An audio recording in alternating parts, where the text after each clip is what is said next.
What's up, y'all? It's Mace Blanco on 610 from G's to Millions. I don't need Clout the podcast.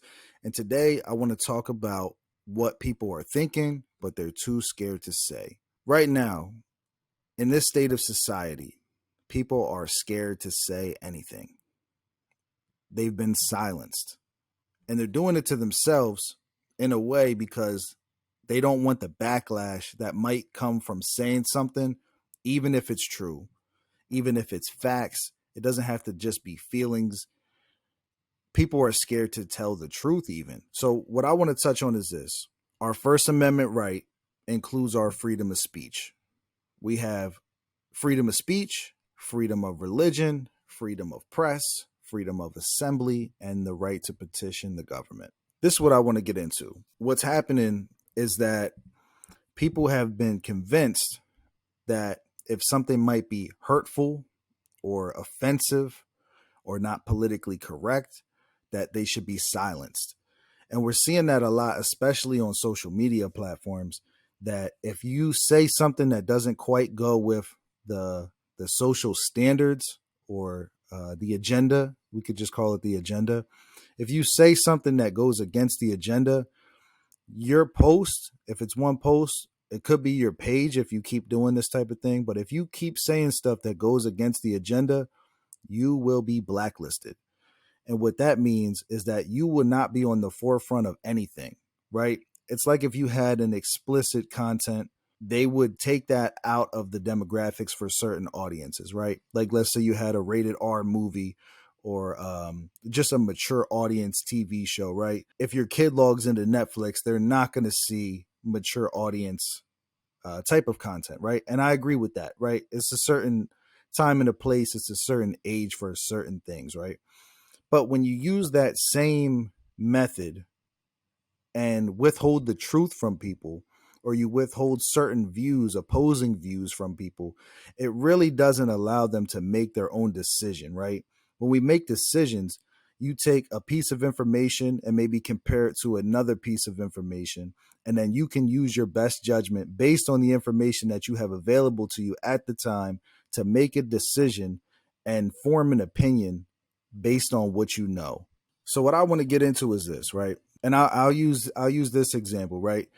So Jamie Foxx, Jamie Foxx recently had a post, and I'm gonna pull it up. All right, this was the post from Jamie Foxx. He said, "They killed this dude named Jesus.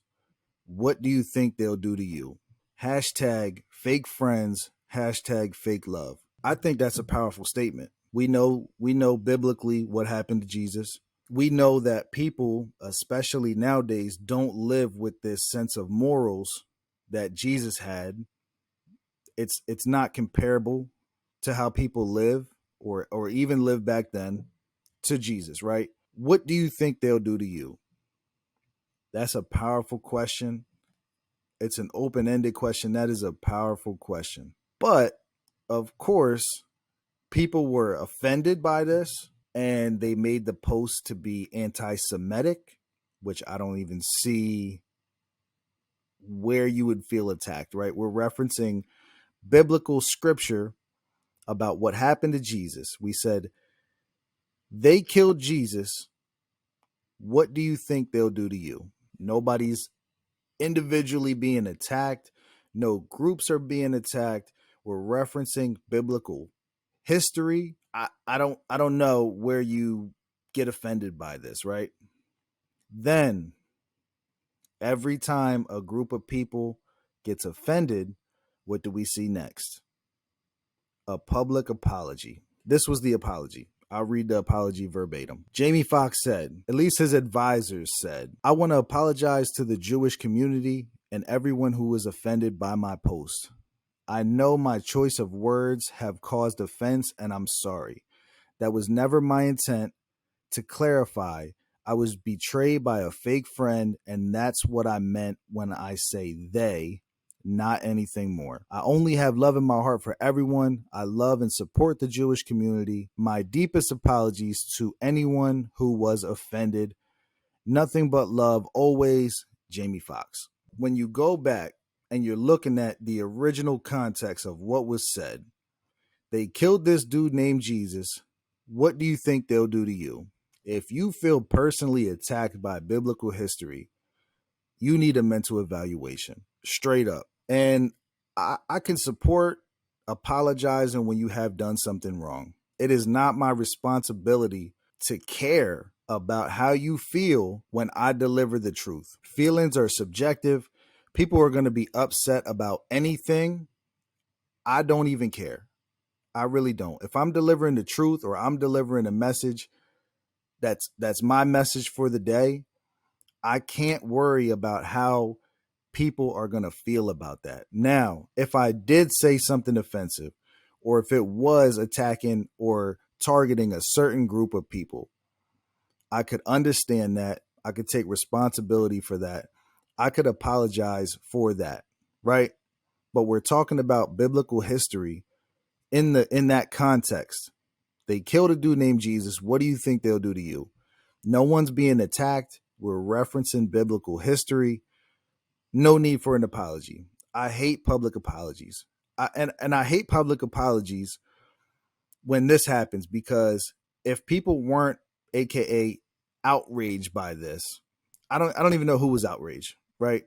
We don't really know. If it trends on Twitter, are people really outraged? Who knows, right? But the thing with public apologies is that the person wouldn't have apologized unless they were forced to. When you get forced to apologize, that's not a genuine apology. It's kind of like when Kyrie wanted his job back. It's kind of like when Nick Cannon wanted his job back. But I could understand. I can understand Nick's point a little bit. It's different context here. I don't even want to. Those are both similar accusations. So I don't even really want to get those confused to say that one person was right and one person was wrong. I'm just saying, as far as the public apologies go, I personally don't feel like Jamie Foxx said anything wrong. I don't feel like he targeted any community when he says that he apologizes and it was not his intent, right? I feel like if you just read that, you would know that that's not his intent. It shouldn't have to be an apology. You shouldn't have to have a disclaimer with everything that you say to say what you say and then also follow up with, oh, don't take this the wrong way. People are going to take it the wrong way every single time. I would never apologize for that. No one's going to force me to apologize for anything like that. I promise you. I would not be the guy issuing public apologies. It is what it is. You're going to have to take that or leave it. And when it comes to the wording of things, right? No amount of communication skills would be able to stop this from happening, right? If you feel like everything on the internet, not even on the internet, in real life, whatever, but we're talking about the internet. If you feel like everything on the internet is attacking you personally, that is a mental illness. The victim mentality is a mental illness. I would even say that the victim mentality is contagious. And it seems like it's even hereditary, the way that it's passed down through generations. Like, you need to break that cycle of the victim mentality. Not everyone's coming at you. That's a simple concept. People are not thinking about you when they make posts, when they say anything. They're not just having this one person in mind, right? You would be pretty self-centered to think that everything that I say is about you personally. That is a mental illness. I would diagnose that as a mental illness. I'm not an expert. I don't have degrees in mental health, but I would definitely say, to think that everything that you see is attacking you, that seems like you got some challenging mental issues going on. I would say this about the apologies and how I said it doesn't really come from a genuine place. I think it comes from a fearful place. I would like to see people buckle down and stand on what they said. I have no problem with that person, even if I don't agree with them.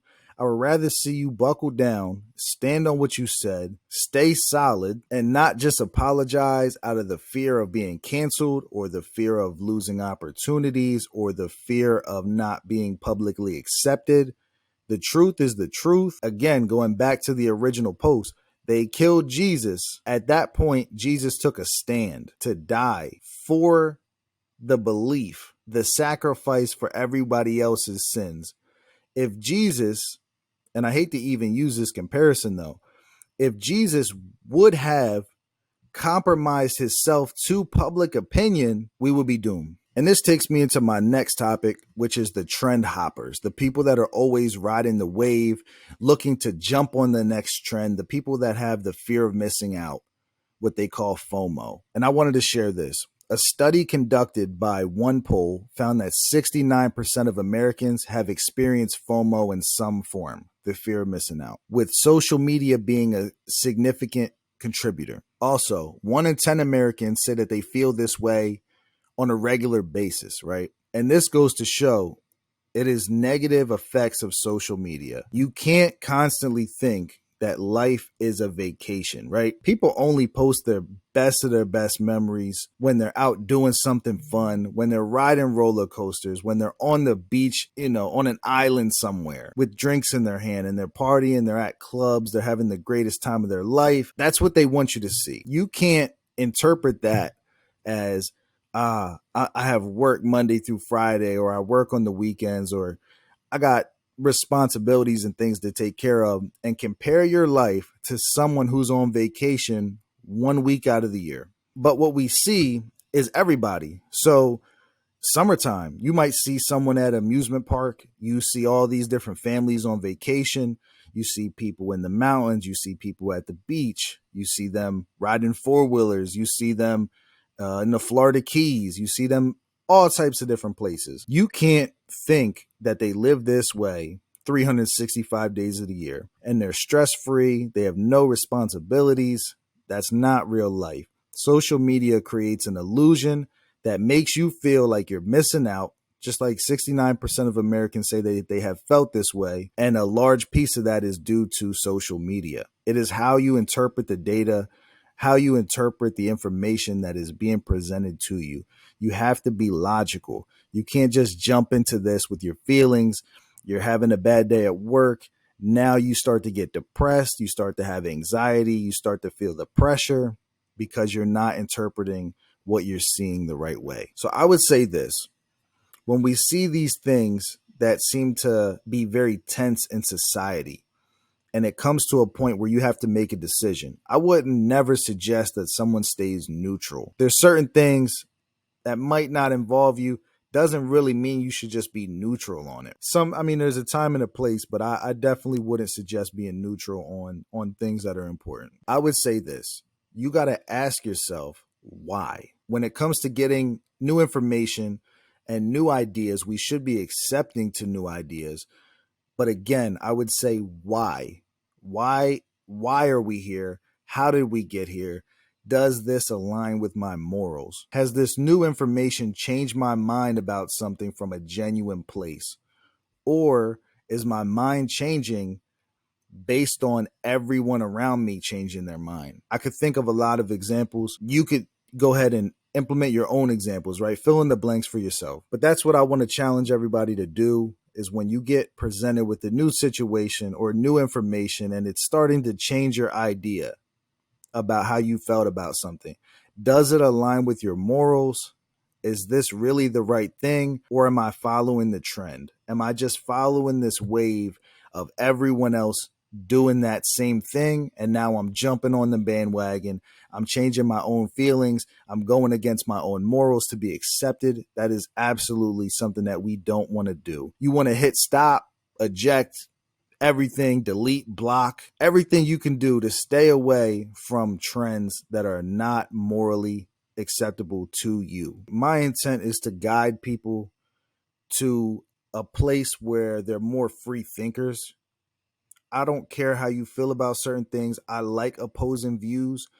I'm not somebody that wants to silence people, even if it's hate speech. And I would say this: I don't want to silence hate speech because I want to know who you are. If you hate a certain type of people, I would much rather know who you are up front rather than having that be disguised, having you just adapt to social norms so that you can get job opportunities and you can continue to do whatever you do without being canceled, and you still are in the closet feeling a certain type of way on a certain topic. I want to know who you are. I don't want to have everybody disguised and silenced and scared to say what they're really thinking and what they're really feeling. I would rather know who these people are. And again, we have that right. So I'm not for silencing anybody. I'm not with social media or these fact checkers who are basically taking these other people's opinions or the opposing view and silencing it so that you can't choose between different pieces of information to make the best decision for you personally. So with the open mind, take everything as a grain of salt, weigh it up, see how you feel about certain topics, and make the best decision for you. This is Mace Blanco on 610. I Don't Need Clout, the podcast, episode 5. I'll see y'all next time. I'll see you on the other side.